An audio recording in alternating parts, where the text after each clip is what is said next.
Hello everyone, welcome to my channel.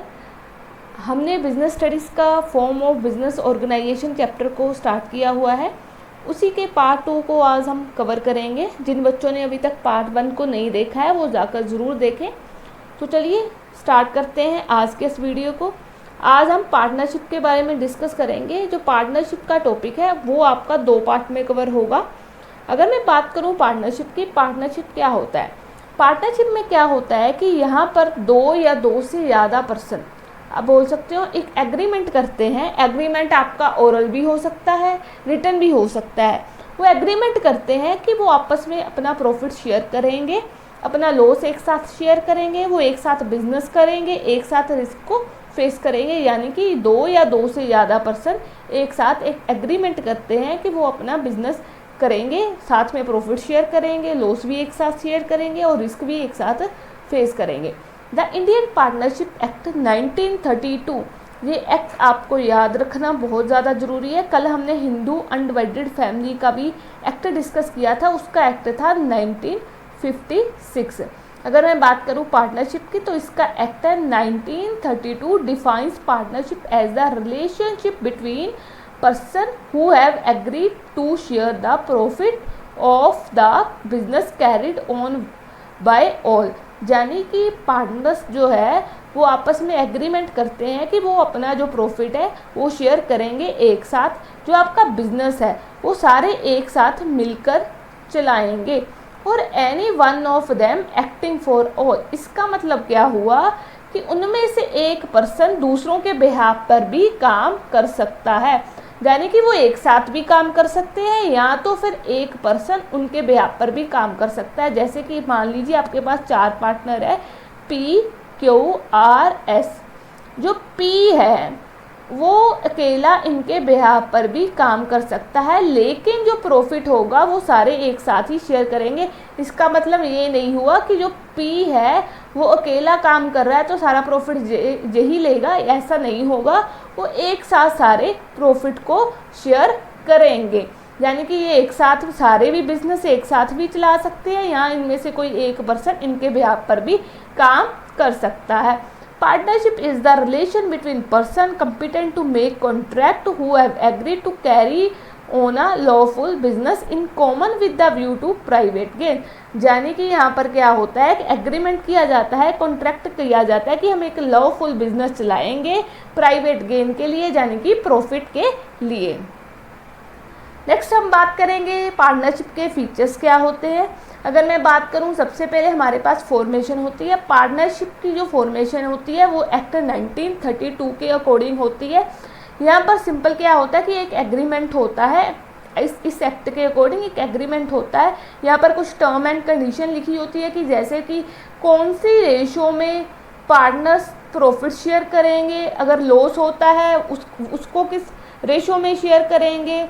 ठीक है, तो यहाँ पर एक लीगल एग्रीमेंट होता है पार्टनर के बीच में। एग्रीमेंट आपका रिटन भी हो सकता है और ओरल भी हो सकता है। यहाँ पर वो आपस में एग्रीमेंट करते हैं कि वो जो अपना प्रॉफिट है वो आपस में शेयर करेंगे, किस रेशो में करेंगे, उसी के ऊपर एग्रीमेंट में लिखा होता है।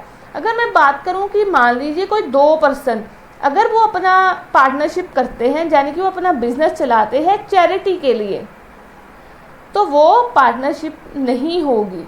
यानी कि वो अगर यहाँ पर जो पार्टनरशिप में होता है उसका मेन मोटिव प्रॉफिट अर्न करना होता है।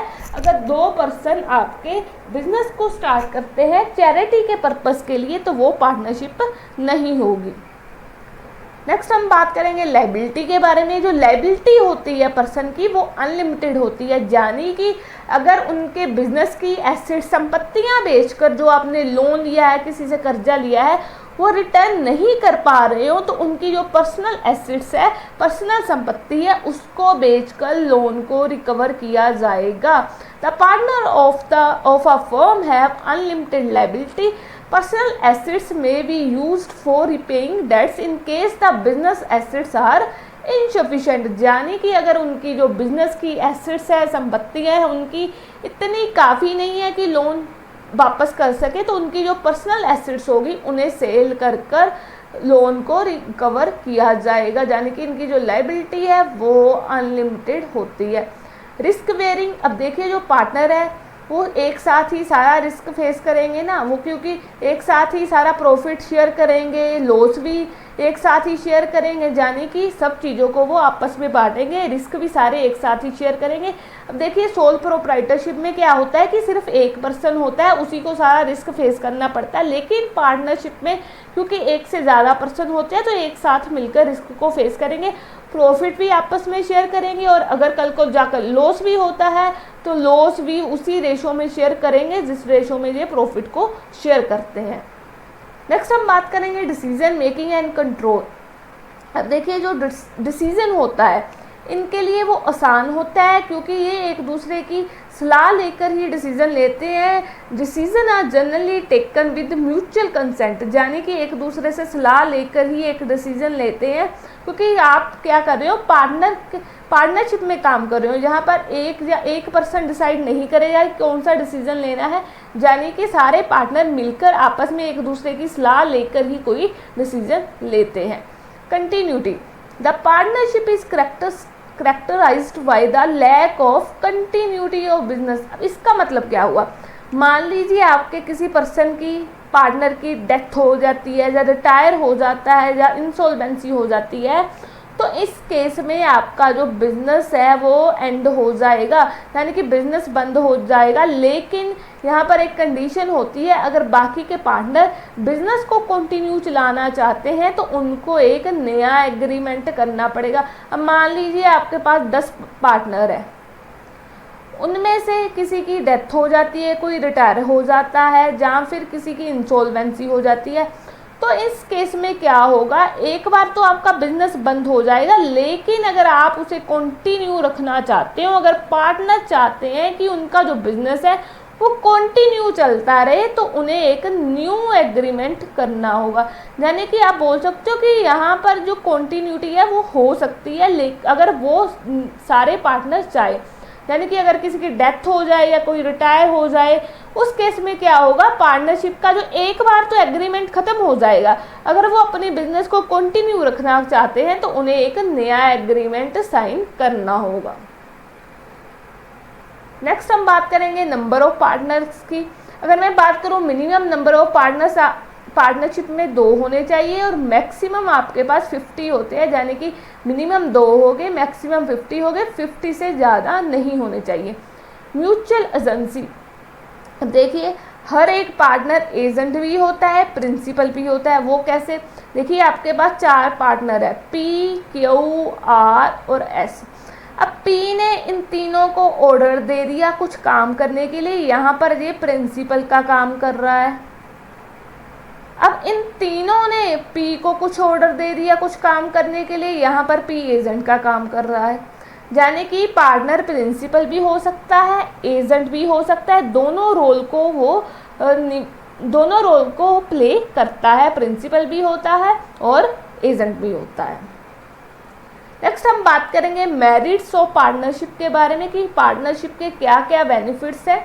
नेक्स्ट सबसे पहले हम बात करेंगे ease of formation and closure. बिल्कुल एक आपको पार्टनरशिप स्टार्ट करने के लिए एक लीगल एग्रीमेंट के ऊपर साइन करना होता है, वो ओरल भी हो सकता है, रिटन भी हो सकता है, सिंपली उसको एग्रीमेंट के बाद आपका बिजनेस स्टार्ट हो जाएगा। इसका जो क्लोजर है वो भी ईजी होता है, ईजिली आप अपने बिजनेस को बंद भी कर सकते हो पार्टनरशिप के केस में। नेक्स्ट हम बात करेंगे बैलेंस डिसीजन मेकिंग। अब देखिए यहाँ पर हमने देखा था कि सोल प्रोप्राइटरशिप में क्या होता है कि एक ही पर्सन सारा कुछ चलाता है, लेकिन पार्टनरशिप के केस में क्या होता है कि एक दूसरे की एडवाइस लेकर हर कोई डिसीजन लिया जाता है। तो यानी कि बहुत सारे जो एक्सपर्ट पर्सन होते हैं वो मिलकर डिसीजन लेते हैं, वो हर कोई पर्सन हर किसी ना किसी एरिया में एक्सपर्ट होता है। अब सोल प्रोप्राइटर में क्या था कि एक ही पर्सन सारे डिसीजन ले रहा था।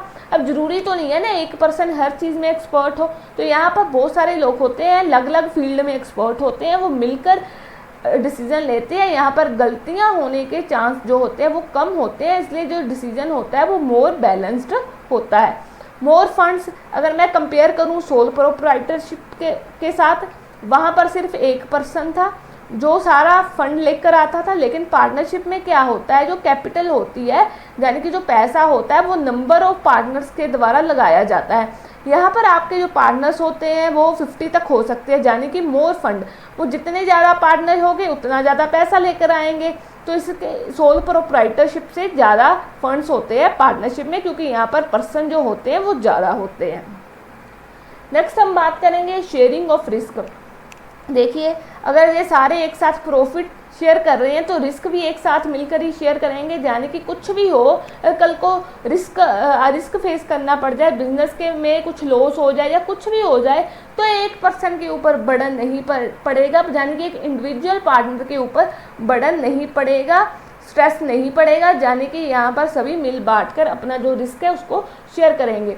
नेक्स्ट हम बात करेंगे सीक्रेसी के ऊपर। A partnership firm is not legally required to publish its account and submit its report, यानी कि ये लीगली इनको ये सब चीज़ें अपनी रिपोर्ट पब्लिश करने की ज़रूरत नहीं पड़ती, ये अपनी सीक्रेट चीज़ों को मेंटेन करके रख सकते हैं। इन्हें कोई भी जो रिपोर्ट होती है उन्हें पब्लिक को दिखाने की ज़रूरत नहीं पड़ती, जैसे कि सोल प्रोप्राइटरशिप में भी था कि उसे अपनी चीज़ों के बारे में किसी को बताने की ज़रूरत नहीं है। वही केस पार्टनरशिप में होता है कि इन्हें कोई भी चीज़ को किसी के साथ शेयर करने की ज़रूरत नहीं पड़ती, अपनी जो चीज़ें होती हैं उन्हें उन चीज़ों को सीक्रेट रख सकते हैं, सीक्रेसी मेंटेन कर सकते हैं। नेक्स्ट हम बात करेंगे लिमिटेशन की, क्या क्या इसकी लिमिटेशंस होती हैं, क्या क्या डिमेरिट्स है।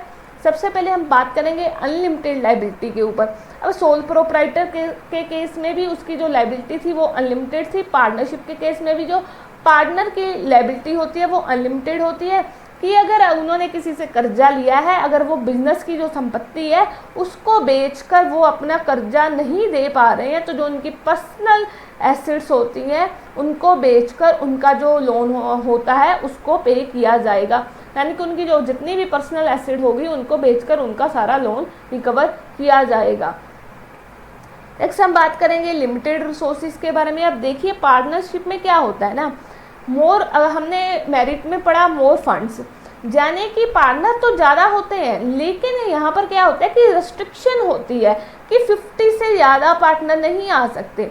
तो कभी कभी अगर अब आपका जो बिजनेस है वो बहुत बड़ा है, जैसे कि लार्ज स्केल बिजनेस है, तो उसके लिए आपको ज़्यादा फंड की ज़रूरत पड़ती है, लेकिन पार्टनरशिप में एक रिस्ट्रिक्शन होती है कि 50 से ज़्यादा मेंबर नहीं आ सकते। तो इसके लिए अगर ज़्यादा पैसे की ज़रूरत पड़ जाए तो वहाँ इसमें आपके जो रिसोर्सेज है वो लिमिटेड हो जाते हैं, क्योंकि यहाँ पर कंडीशन होती है कि 50 से ज़्यादा पार्टनर नहीं हो सकते। तो अगर आपको ज़्यादा पैसे की ज़रूरत पड़ जाए कल को जाकर आपके बिजनेस को, तो आपको उन्हीं रिसोर्सेज के साथ चलना पड़ता है। नेक्स्ट हम बात करेंगे पॉसिबिलिटी ऑफ कन्फ्लिक्ट्स। अब देखिए, आपकी जो बिजनेस है वो ग्रुप ऑफ पर्सन चलाते हैं, यानी कि कोई एक पर्सन बिजनेस को नहीं चला रहा है, बहुत ज़्यादा पर्सन चला रहे हैं। डिसीजन भी वो decision making authority is share, यानी कि वो डिसीजन भी मिल बांट कर ले रहे हैं। तो कभी कभी क्या होता है कि उनके जो ओपिनियन होते हैं, उनके जो विचार होते हैं, जो उनके व्यूज़ होते हैं वो आपस में मैच नहीं करते। तो इस केस में उनके बीच में डिस्प्यूट होने के चांसेस होते हैं, उनके बीच में झगड़ा हो सकता है। अगर उनके जो डिसीजन है वो आपस में मैच नहीं कर रहे हैं, उनका ओपिनियन अलग अलग है एक दूसरे से, उन केस में यहाँ पर झगड़े होने के चांसेस बढ़ जाते हैं। Lack of continuity. अब इसका मतलब क्या हुआ कि अगर किसी की डेथ हो जाए, कोई रिटायर हो जाए या किसी की इंसॉल्वेंसी हो जाए, वहाँ पर क्या होता है कि आपका जो एग्रीमेंट है वो ख़त्म हो जाता है, लैक ऑफ कंटिन्यूटी होता है। अगर बाकी के पार्टनर्स को अगर बिजनेस को कंटिन्यू रखना है, अगर उन्हें चाहिए कि जो हमारा बिजनेस है वो चलता रहे, तो उन्हें एक फ्रेश एग्रीमेंट करना पड़ता है। यानी कि अगर किसी एक पर्सन को भी कुछ हो गया, यानी कि अगर मेरे पास 4 पार्टनर है, इसको अगर कुछ हो गया तो इन तीनों को आगे चलकर नया एग्रीमेंट करना पड़ेगा, यानी कि न्यू एग्रीमेंट को इन्हें साइन करना पड़ेगा। नेक्स्ट हम बात करेंगे लैक ऑफ पब्लिक कॉन्फिडेंस। अब देखिए, पब्लिक का इनके ऊपर कॉन्फिडेंस क्यों नहीं होगा, क्योंकि जो इनकी फाइनेंशियल रिपोर्ट होगी उसको ये पब्लिक को शो नहीं करेंगे, ये उन्हें नहीं बताएंगे कि इनका जो बिजनेस है वो कैसे चल रहा है। तो पब्लिक का इनके ऊपर कॉन्फिडेंस नहीं होगा, क्योंकि ये अपनी रिपोर्ट है उनको पब्लिश नहीं करते, पब्लिक को ये शो नहीं करते कि इनका बिजनेस कहाँ पर खड़ा हुआ है, कहाँ पर स्टैंड कर रहा है। तो पब्लिक इनके ऊपर यकीन नहीं करेगी। तो इसका जो पार्ट 1 है पार्टनरशिप का वो हमने कवर कर लिया है। अभी ये टॉपिक हमारा ख़त्म नहीं हुआ है, तो इसी टॉपिक को हम नेक्स्ट पार्ट में कंटिन्यू करेंगे।